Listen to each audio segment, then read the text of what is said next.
story when Whitey actually wanted to get thrown out of a game? Well, it was before the All-Star break one year, and I wasn't on the team at the time, but I heard the story. He basically came out in the first or second inning and argued balls and strikes with the umpire. And what Whitey wanted to do is get thrown out of the game, but after he argued with the guy, the ump, for a few minutes, the ump looked at him and said, "Whitey, if I got to be out here in this heat for the next 3 hours, so do you." The Van Slyke double off the wall / home run. Yeah, Andy hit a line drive home run off the wall, but it hit just over the yellow line, hit the brick wall, and came back in. Bernansky played it off the wall into second.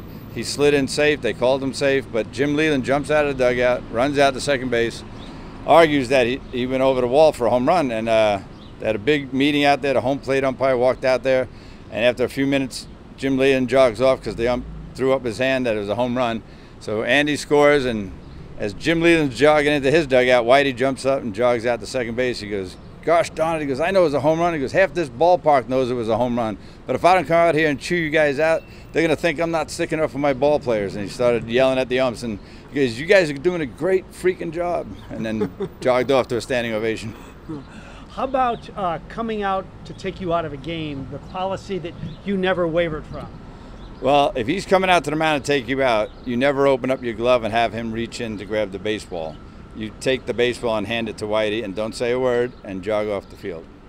But he never took me out of any games. I was pitching too good. How about the rapport inside the clubhouse? I mean, we think of him as kind of a fun jokester guy, but just like his rapport with players.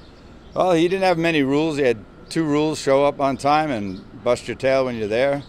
And he really didn't, I didn't talk to him very much when I played for him. I got to know him really well after I got out of baseball. But he just had that demeanor about him that you wanted to play hard for the guy. And so the clubhouse was like his sanctuary, so he could let his hair down and be himself in there.